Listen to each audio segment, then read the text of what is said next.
Nós somos uma família de Curitiba com 2 filhos, um de 9 e outro de 5 anos. Começamos nesse ano de 2019 a educação domiciliar de forma integrar cristã para que eu estivesse em casa com eles. Eu abri mão da minha profissão para poder me dedicar de forma exclusiva à maternidade. Quando o meu filho mais velho fez 4 anos, ele começou na escola, né, como sendo, entre aspas, a idade obrigatória.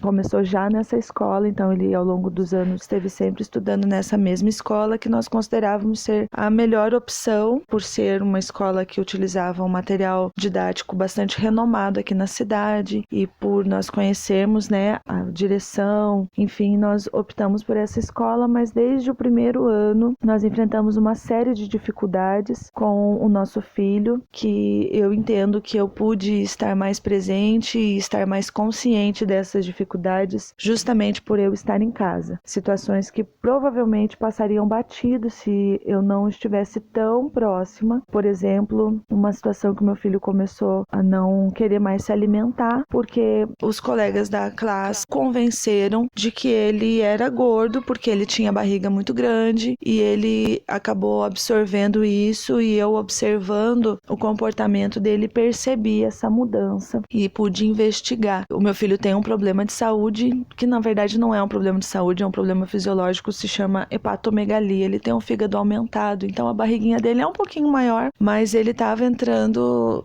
assim por um caminho que, se eu não tivesse próximo, isso poderia ter levado a problemas maiores. E essa é uma das situações que ele enfrentou, além das situações de agressão que ele sofreu, agressão física pelos colegas, agressões verbais, por conta da educação que nós damos para eles. Ele se posicionou em algumas situações de uma forma bastante veemente e foi, entre aspas, né, perseguido pelo posicionamento cristão dele dentro de uma escola cristã, com o aval dos professores. Essa situação sempre a gente acompanhou muito de perto. Eu ia praticamente toda semana na escola, mandava bilhetes, estava sempre em cima, pedi que ele fosse trocado de turma. A gente sempre foi muito presente na escola, mas optamos por continuar nessa escola ao longo desses anos, por entender que em nenhuma outra teria um tratamento tão diferente, porque essa escola nós tínhamos uma relação mais estreita. Quando meu filho mais novo chegou na idade, ele foi para essa mesma escola, e o ano passado foi assim um ano muito difícil desse tipo de situações, e além dessas situações de bullying e de um posicionamento inadequado com relação aos princípios cristãos. Então, nós entendemos que a escola ela acaba tendo um viés comercial, mas a expectativa de um pai e uma mãe, quando põe o seu filho numa escola cristã, é que ele vai ter uma educação cristã, ao menos com uma certa filtragem daquilo que é trabalhado dentro da sala de aula, né, de uma forma diferenciada de uma educação secular. Infelizmente, não foi essa a nossa experiência. Nós, além então, né, dessas questões de bullying, as questões educacionais e de abordagem dos conteúdos nunca foi de uma forma realmente cristã, apesar de ser uma escola que não comemora carnaval, não faz festa junina. Na essência do cotidiano, isso não era algo, não, pelo menos não era de acordo com a nossa expectativa. Inclusive, o material que essa escola utilizava era um material de uma editora muito renomada aqui em Curitiba, mas é uma editora secular. E a escola, quando colocou esse material, né, que seria utilizado, esse sistema educacional, ela frisou muito forte para os pais que haveria uma filtragem do conteúdo, eles iriam analisar antes de ser aplicado nas crianças, mas a gente percebeu várias atividades e conteúdos trabalhados de uma forma não coerente com a proposta cristã. Um exemplo, uma atividade que o meu filho fez em sala de aula. Um dia meu filho chegou em casa falando: mãe, hoje eu tive que fazer um desenho meu sem roupa na escola. Eu falei: como, meu filho? Já tão desgastada por todos esses anos, né, de embates. E ele me explicou que foi feita uma atividade que eles tinham que se desenhar sem roupa. E depois, indo até a escola, solicitando esse material, eu entendi, né, na apostila que não vem para casa, então na apostila das tarefas de sala de aula, foi solicitado que as crianças, baseado naquela fábula, né, do rei, que põe lá a roupa invisível, possível, a atividade solicitava que as crianças se desenhassem naquela situação e compartilhassem com os colegas. Então, imagine uma turma de terceiro ano com crianças de orientações diferentes e de estruturas familiares diferentes, se desenhando sem roupa. O meu filho encontrou uma solução para não mostrar as partes especiais, que é como nós ensinamos em casa, mas teve colegas que desenharam os órgãos sexuais com detalhes e compartilharam com os colegas, e isso era um assunto a ser tratado numa roda de conversa. Então, esse é um exemplo de atividade, o exemplo que, na minha opinião, é o mais drástico de atividade que foi proposta em sala de aula, e problemas também, por exemplo, em banheiro, que o meu filho menor passou nesse último ano, com 4 anos, então de coleguinha querendo mexer no bumbum dentro do banheiro, coleguinhas que beijavam na boca. E o meu filho chegava em casa com 4 anos, comentando o que tinha acontecido, e a professora não conseguia conter essas crianças. Então, dentro de toda essa experiência e pesquisando muito, ano passado a gente chegou à educação domiciliar. A gente passou o ano passado, de 2018, todo pesquisando as linhas pedagógicas e os prós e os contras da educação domiciliar. Na verdade, nós percebemos o quanto é inevitável, o quanto era inevitável para nossa família a opção pela educação domiciliar. Até nós encontrarmos essa opção, nós estávamos num quadro de total desesperança, porque a cada vez que eu ia até a escola, só o que eu ouvia era: calma, mãe, fique tranquila, nós estamos cuidando. Mas na prática o que acontecia era um discurso para encerrar uma reunião, mas efetivamente isso não trazia nenhuma mudança de conduta, de condução dentro da escola, dentro de sala de aula. Aí em 5 anos que nós estivemos dentro do ambiente escolar, nós percebemos que os problemas ao longo dos anos só vêm se agravando. As crianças,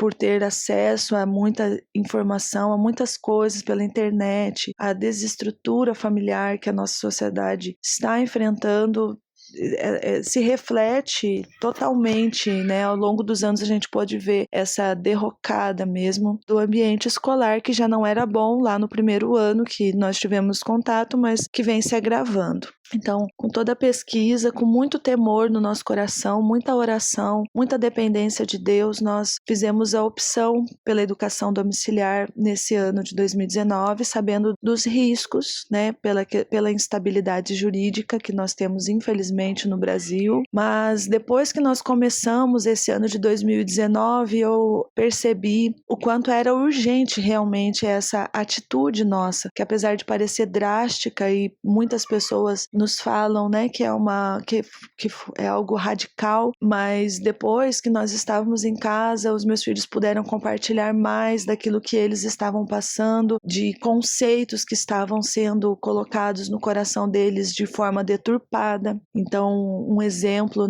no começo do ano, eu estava instruindo meu filho sobre uma atividade, eu falei: filho, faça do seu jeito, essa atividade não tem um jeito certo de fazer, é para você fazer do seu jeito. E ele falou: não, mãe, eu não posso fazer do meu jeito, eu tenho que fazer do jeito que é o jeito certo. Aí começou uma conversa sobre ser diferente, e o que estava impregnado no coração do meu filho é que ele não podia fazer algo diferente, ele tinha que fazer algo igual aos colegas, sempre ele tinha que encontrar a resolução igual aos colegas, porque afinal de contas todos somos iguais. E quando meu filho falou essa frase, todos somos iguais, meu coração parecia que ia saltar pela boca. Eu falei: meu Deus, que deturpação, porque essa frase, todos somos iguais, estava sendo colocado no coração dele como: você tem que ser igual a todo mundo. E aí eu comecei um trabalho de demonstrar para ele de que nós somos únicos. Nós não somos iguais, nós somos únicos. Deus nos fez de uma forma única. Nós precisamos sim respeitar as diferenças, mas nós não temos que ser iguais a todo mundo. Essa é a visão socialista da vida, uma visão que não é a visão bíblica. A visão bíblica é que o nosso Deus é um Deus criativo e que ele fez cada um de uma forma específica para um propósito específico, e que ser diferente é bom. Então,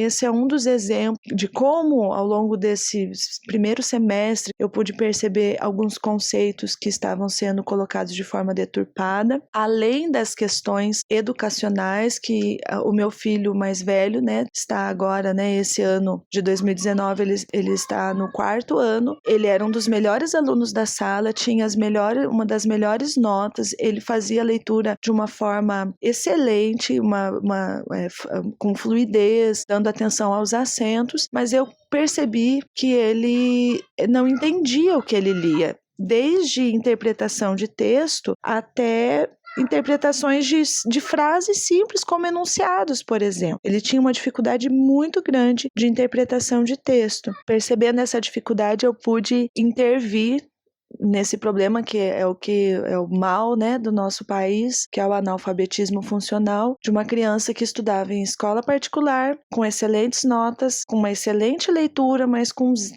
uma baixíssima interpretação. E não é a falta de acompanhamento familiar, que muitas vezes eu vejo esse argumento rolando nas conversas, principalmente entre professores, porque, como eu falei, eu sempre estive em casa, nós fazíamos as lições de casa, todos os dias tinha lição de casa para ser feita.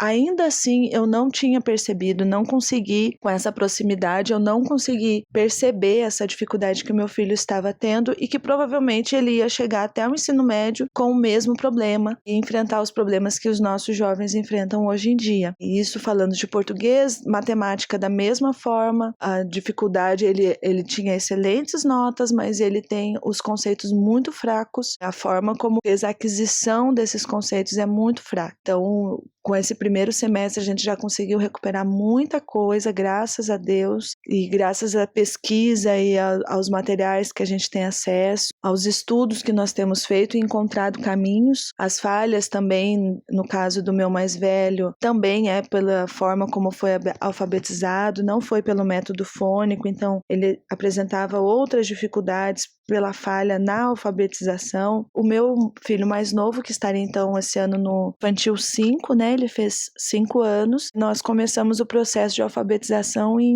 em menos de um mês ele já estava lendo e ele hoje consegue fazer as leituras ainda de forma pausada, dentro daquilo que é esperado para a idade dele, mas ele faz a leitura, consegue entender a palavra, entende a frase. Nós fazemos bastante estudo, bastante leitura de literatura mesmo, e ele consegue ler as frases simples, entender sobre quem está falando, sobre, né, essa questão de interpretação. Está sendo alfabetizado pelo método fônico, né, pelo método das boquinhas, que é o que eu tenho utilizado. Nós temos visto bastante avanço. Ele chegou no começo do ano, né, na escola ele não teve nem início à alfabetização. Aliás, o que ele tinha era contrário àquilo que nós queremos ser o melhor através da alfabetização fônica. Ele tinha só o caractere já marcado na mente, sem correlação com o som. E enfim, né, esse primeiro semestre já tem nos trazido bons frutos e nós cremos que, além dos frutos educacionais que são importantes,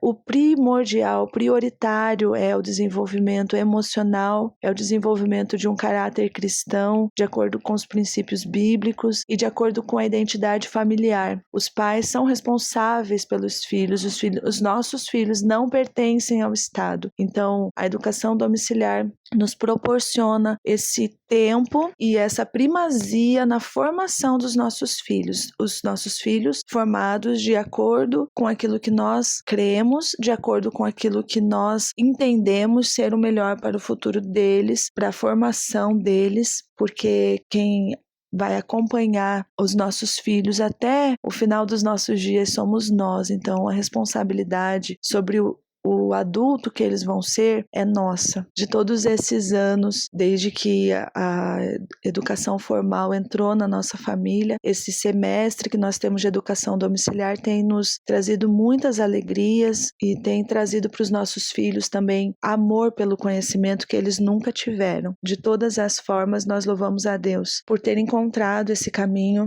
da educação domiciliar e por ter sido capacitado pelo próprio Espírito Santo de Deus de seguir nessa direção.